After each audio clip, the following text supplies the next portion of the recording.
नमस्कार, D focus में आपका स्वागत है। मैं हूं हिमांशु। आज एक ज्वलंत मुद्दे पे बात करने के लिए हम आए हैं एक ऐसे शख्सियत के पास जिसे बोकारो विधानसभा ने 99,000 वोट से नवाजा था। आज हमारे साथ बात करने के लिए खुद कांग्रेस पार्टी के पूर्व विधानसभा प्रत्याशी श्वेता सिंह है। आपका स्वागत है। धन्यवाद हिमांशु जी। मैम, पहला प्रश्न जरूर करना चाहूँगा और जनता के तरफ से करना चाहूँगा। आप उस शख्स की बहू हैं जिस शख्स का डंका पूरे बोकारो विधानसभा में कई वर्षों तक मना। ये समरेश सिंह किसी भी पंचायत में कोई भी दर्द होता था सबसे पहले पहुंचते थे।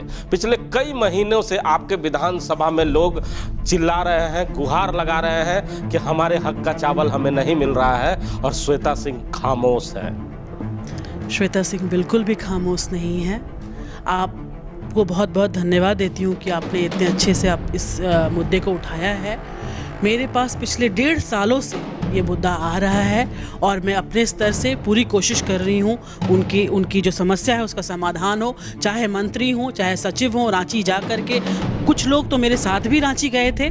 ये जन वितरण प्रणाली का जो मैटर है, इसको लेकर के एक पूरा कमेटी था, वो सारे लोग जाकर के मंत्री से भी मिले थे। मैंने उनको रामेश्वर राव से मिलवाया था। कार्रवाई के लिए जो है, एक्शन के लिए उन्होंने जवाब मांगा था। तो ये ऐसी बात नहीं है। मैं जहाँ पे भी होता है, लोग मेरे साथ रहते हैं, मैं उनकी आवाज़ लेकर के आगे जाती हूँ।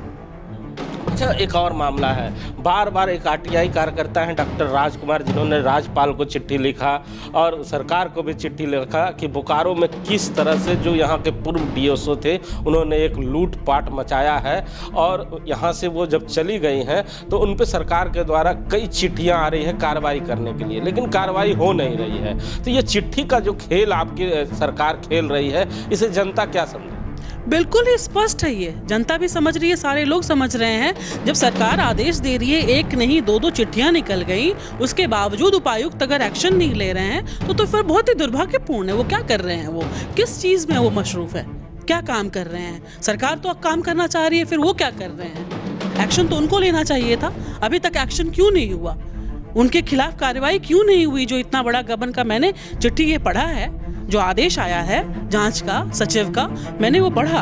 उसमें जांच के लिए उन्होंने कहा है, लेकिन अभी तक कोई आदेश का पालन नहीं किया गया है। तो बहुत ही निराशाजनक यहाँ के उपायुक्त का ये तो रवैया है।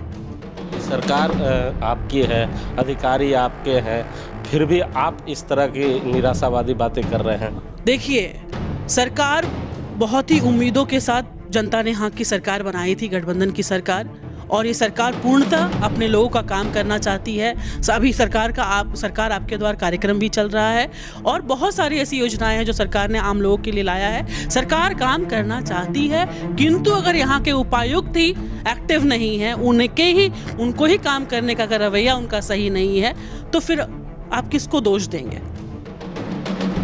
एक डीएसओ स्तर का पदाधिकारी इतना बड़ा हो गया कि विधानसभा के प्रत्याशी, विधानसभा के लोग अपने आप को लाचार समझने लगे।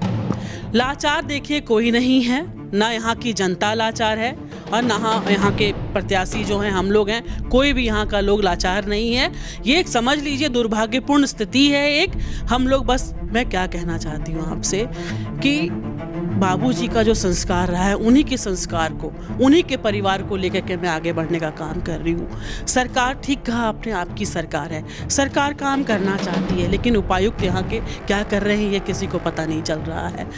बस ये लोग मजबूर में, सरकार हमारी है तो ये लोग मजबूर ना करें कि हम लोग आंदोलन पर बैठे। और निश्चित ही अगर आम जनता की बातों को इस तरीके से दबाया जाएगा, उनके हक को अगर इस तरीके से मारा जाएगा, तो हम लोग आंदोलन पर बैठेंगे, उनका डीसी ऑफिस का घेराव करेंगे। अभी जो तत्काल में डीएसओ मैडम आई हैं, वो झारखंड की ही बेटी है। बड़ा आशा था लोगों को कि झारखंड की बेटी आई है तो झारखंड के लोगों को न्याय मिलेगा, फिर भी वो खामोश है। डीएसओ जो ये कार्रवाई करने की जो आदेश जो आया है, वो जो पहले की थी गीतांजलि जो थी, उनके ऊपर आया है। अभी तक कोई कार्रवाई नहीं हुई है। हम लोग सारे लोग मांग करें कि उन पे कार्रवाई जल्द से जल्द हो, अन्यथा हम लोग आंदोलन पे बैठेंगे। और अभी जो वर्तमान की हमारी जो डीएसओ हैं, वो भी इन सब चीज़ों को देख रही होंगी। वो हमारी बहन है, यहाँ की, झारखंड की हैं, और मैं चाहूँगी और उनसे ये मांग भी करूँगी कि आप यहाँ के दुख दर्द को समझिए और जो चीज़ें पुरानी चलती आ रही हैं वो चीज़ों को दोहराने का काम मत कीजिएगा। अन्यथा अभी तक तो हम लोग इंतज़ार कुछ चीज़ों को देख करके कर रहे हैं। इकट्ठा होकर के सारे अधिकारियों का घर का उनके आवास का घेराव होगा और डीसी ऑफिस का भी घेराव होगा। ये काम विपक्ष के लोगों को करना चाहिए था, पक्ष में रहकर आप इस तरह की बातें कर रहे हैं। पक्ष और विपक्ष की बात भारतीय जनता पार्टी बिल्कुल बिल्कुल आपने सही कहा है कि ये काम विपक्ष का था। पक्ष और विपक्ष तो आप यहाँ पे भूल ही जाइए। बोकारो में पूरे झारखंड के 81 विधानसभा में पक्ष और विपक्ष की बातें होती होंगी, हमारे बोकारो में सिर्फ एक ये बातें नहीं होती हैं। ये काम था, यही काम नहीं, आप आज इस मुद्दे को उठा रहे हैं। ऐसे अनेक मुद्दे हैं बोकारो विधानसभा के जो यहाँ के विधायक उठा ही नहीं पाते हैं। आवारा कुत्तों की बात करते हैं आप विधानसभा में। आप जन वितरण प्रणाली का जो इतनी बड़ा समस्या है, स्कूल की समस्या भी जब आप पहले कुछ दिन पहले उठा रहे थे उनकी बात आप नहीं कर पाते हैं। आप जो यहाँ का जन मुद्दा है आप वो नहीं कर पाते हैं। आपके मुंह विधानसभा आप जाते, मैं तो विधानसभा में नहीं हूँ।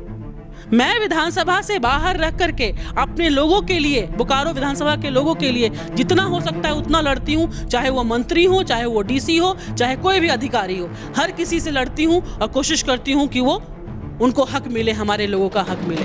किंतु पता नहीं विधानसभा के जो हमारे बोकारो विधानसभा के जो विधायक है माननीय, ये और हमारे डीसी साहब, ये दोनों व्यक्ति किस चीज़ों में मसरूफ हैं ये लोगों को पता ही नहीं चल रहा है। कहाँ ये लोग व्यस्त हैं, किन कामों में व्यस्त हैं, कहीं तो व्यस्तता इनकी है। क्या माना जाए कि विधानसभा में जिस तरह आप कह रहे हैं कि विधायक खामोश हैं, डीसी साहब खामोश हैं, श्वेता सिंह आवाज़ उठा रही हैं, लेकिन काम कुछ बन नहीं रहा, तो अब श्वेता सिंह आंदोलन के मूड में आ चुकी है। निश्चित ही हमारे पास अब ये लोग कोई उपाय नहीं छोड़ रहे, हमारे पास कोई रास्ता नहीं छोड़ रहे ये लोग। अगर यही रवैया रहेगा, कितने दिन आप खामोश रहेगा हिमांशु जी, आप बताइए। अन्याय आप कितने दिन लोगों के लिए बर्दाश्त कर पाएंगे? कोई भी, मैं हर किसी के लिए पूछती हूँ, कोई कितने दिन तक अन्याय बर्दाश्त करेगा?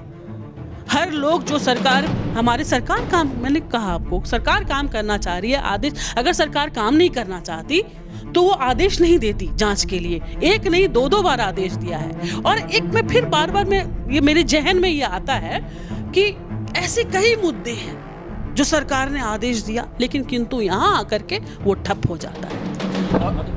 मुद्दा है जब आपने आदेश की बात किया कि बोकारो शहर में, क्योंकि आप बेटी भी हैं, तो बेटी को दाल और भात से अच्छा लगाव होता होगा, क्योंकि उसे बनाना खिलाना आप जानती हैं। सरकार ने भी एक योजना लाई थी, दाल भात योजना, जिसमें बोकारो शहर में कई केंद्र दिए गए हैं, जिसमें 400 लोग पर डे खाते हैं। लेकिन जब हम लोगों ने जाँच के लिए पहुँचे तो कहीं 4 लोग, कहीं 10 लोग खा रहे हैं। तो सरकार का पैसा पूरी तरह से व्यर्थ जा रहा है। जब हम लोगों ने गहन जाँच किया तो उसमें एक पत्र हम लोगों का हाथ लगा, जिसमें साफ तौर पर यहाँ के पनन पदाधिकारी, सीओ, बीडीओ और नगर आयुक्त ने लिखकर 2022 में ही यहाँ के उपायुक्त को दिया था कि ये तमाम केंद्र जो चल रही है वो पूरी तरह से गलत है और यहाँ पर जांच के दौरान ये चीज़ पाया गया है। उसके बाद भी कार्रवाई नहीं होती है, उसके बाद भी विपक्ष के लोग कुछ नहीं कहते हैं। पक्ष के लोग तो खामोश ही हैं। पक्ष के लोग बिल्कुल भी खामोश नहीं हैं। मैं बोल रही हूँ, मैंने पहले भी आवाज़ उठाया है, फिर ये दाल भात योजना वाली भी बात आपने ठीक किया, उठा लिया आपने। इस पे भी हम लोगों ने आवेदन दिया हुआ है। आपको अगर मैं चिट्ठियों का अगर दिखाऊंगी सिलसिला, कितनी चिट्ठियाँ पड़ी हुई हैं उपायुक्त महोदय के लिए, जिन पे वो चिट्ठियाँ किसके लिए, ना आपके घर के लिए ना हमारे घर के लिए, हमारे लोगों की समस्याओं की चिट्ठियाँ अनगिनत उनके यहाँ पड़ी रहती हैं, लेकिन उस पर कोई कार्रवाई वो करने के लिए नहीं आगे बढ़ते हैं।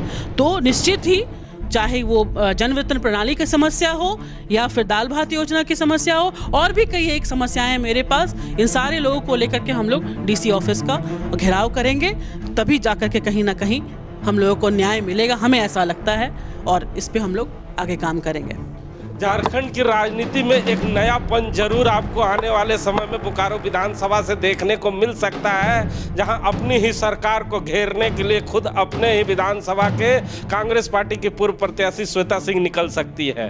उन्होंने साफ तौर पे कहा है कि अगर बहुत जल्द इस मामले को नहीं निपटाया गया और ग्रामीणों तक उनके हक का चावल नहीं पहुँचाया गया तो हम आंदोलन करने के लिए बाध्य होंगे और ऐसे अधिकारियों का भी घर का घेराव करेंगे। पूर्व डीएसओ के मामले पर साफ तौर पर उन्होंने कहा है कि बहुत जल्द जांच होनी चाहिए और कार्रवाई तुरंत होनी चाहिए।